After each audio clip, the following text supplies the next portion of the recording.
안녕하세요. 아이들이 어려워하는 수학, 별표 치는 수학만 쏙쏙 골라서 풀어주는 별표타파 별타쌤 박지영입니다.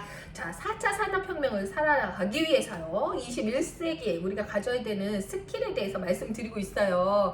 우리 아이들 지난 시간에 기초문해력 어떻게 키워야 되는지 6가지 말씀드렸고요. 오늘은요. 어떤 일을 해나가는 힘력 해서 역량에 대해서 오늘부터 말씀드릴 거예요. 자, 역량은 총 4가지거든요. 네, 4가지 말씀드릴 건데요. 첫 번째는요, 비판적인 사고력과 문제 해결력. 네, 비판적으로 아이가 사고해야 되고요. 그리고 문제를 해결할 수 있어야 된다. 네, 그 다음에 2번은요, 창의력. 그 다음에 3번은 의사소통력. 의사소통을 잘해야 되고, 그 다음에 협조력, 협조해서 일을 잘하는 능력이 4가지가 중요하다라고 말씀드릴 거예요. 그러면요, 이 중에 오늘 2가지 말씀드릴 건데요. 비판적인 사고력과 문제 해결력이 어떻게 생기는지 말씀드리도록 하겠습니다. 자, 사고의 무능이 가장 무서워요. 비판적인 사고를 안 하고 문제를 해결하려 들지 않는다는 건 사고의 무능함이거든요. 그러면 사고의 무능함은 어떨 때 생길까요? 아는 게 많을 때 생길까요? 모르는 게 많을 때 생길까요? 네, 맞습니다. 아는 게 많으면요, 생각하지 않아요. 아는 게 많은데 왜 생각해야 돼요? 모르는 게 많아야지 사고의 무능함이 안 생기고 문제 해결력, 비판적인 사고력이 생깁니다. 네, 제가 제일 존경하는 교수 중에 한 분이 리사송 교수시거든요. 메타 인지 능력에 대해서 얘기를 하세요. 근데 메타 인지 능력이 뭐냐면요, 자기가 모르는 거가 뭔지 아는 거예요. 모르는 게 뭔지 아는 거, 그거에 대해 문제를 해결하는 거거든요. 그 책 한번 꼭 읽어보세요. 근데 메타인지 학습법도 그런 내용인데 이게 바로 그런 내용이라는 거죠. 아이가 아는 게 너무 많으면요, 네, 그거에 대해서 생각하지 않아요. 예를 하나 들어볼게요. 내비게이션 있잖아요. 내비게이션 여러분들 요새 너무 편하잖아요. 그런데요, 저 만약에 내비게이션 다 이렇게 너무 잘 알려줘요. 생각하지 않고 길을 다 찾아갈 수 있어요. 오른쪽으로 가세요, 왼쪽으로 가세요. 다 알려주세요. 도착했어요. 알려주잖아요. 근데 내비 없이 만약 길을 간다. 그러면요, 어떨까요? 굉장히 생각을 많이 해야 돼요. 이거를 문제를 해결하려고 문제 해결력이 생기고요.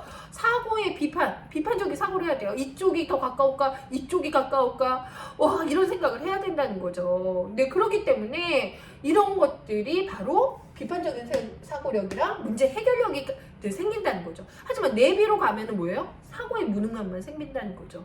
아무 생각하지 않고 따라서 갈 수 있다는 거예요.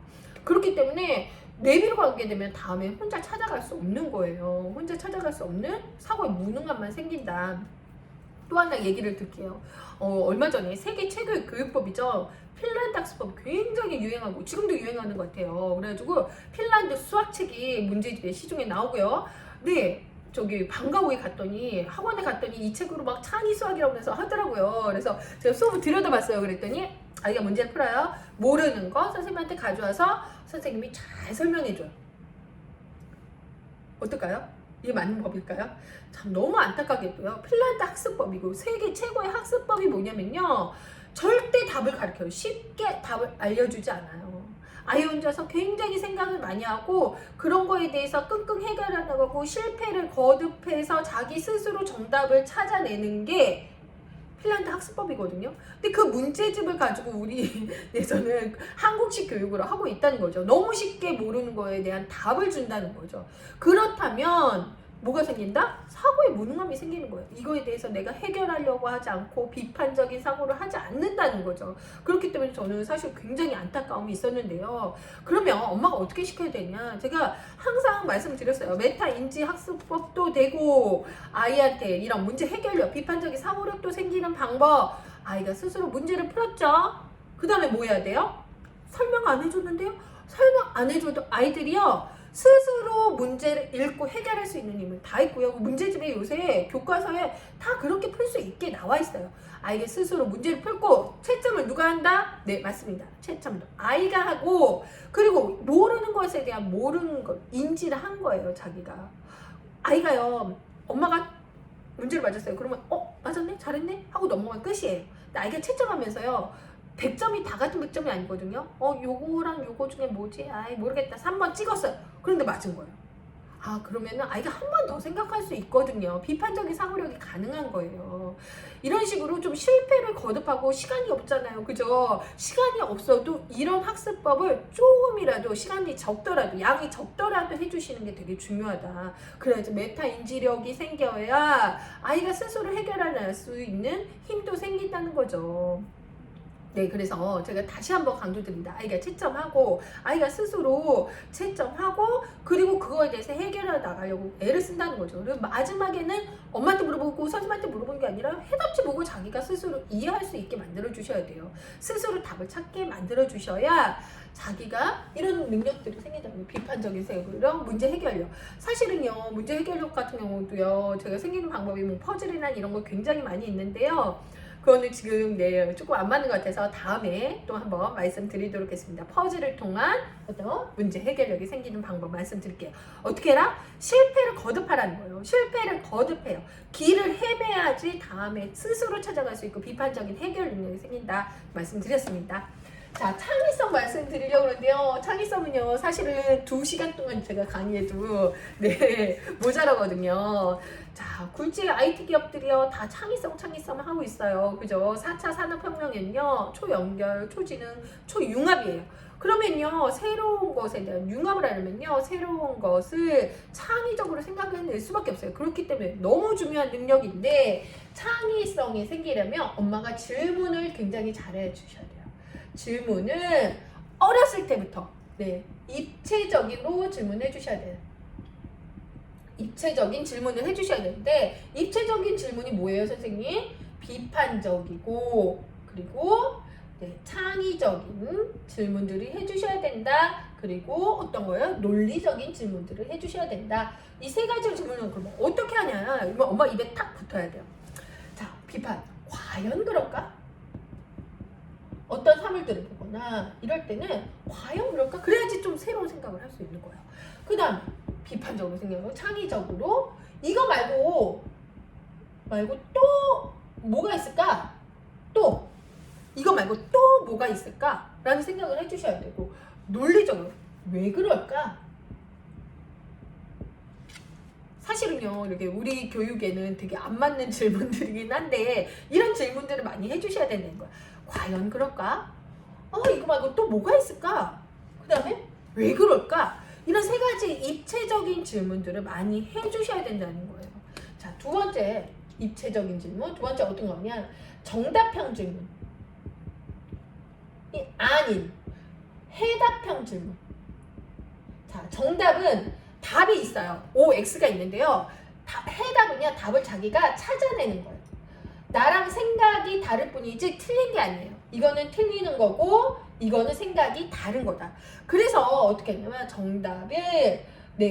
정답형 질문이 아니라 해답형 질문을 꼭 시켜주셔야 아이가 어떤 창의적인 생각을 할 수 있다. 창의성 교육의 가장 중요한 건요, 하나의 답이 아닌 여러 가지 답을 낼 수 있는 거거든요. 그렇기 때문에 다양한 사고를 위해서는 정답형이 아니라 해답형 질문을 해주셔야 된다. 그 다음은요, 만약에라는 질문을 많이 해주셔야 돼요. 만약에 뭐가 없다면을 많이 해주세요. 뭐가 없다면. 어렸을 때는 만약에 내가 구름이라면 뭐 이렇게 자연환경이나 만약에 내가 조선시대로 간다면 이런 걸 해주시지만, 조금 한 년이 지나면 만약에 없다면이라는 생각을 많이 해주셔야 돼요. 자, 택시가 없다면 에서 뭐가 나왔냐면 택시 없이 운송하는 우버라는 것들이 나왔고요.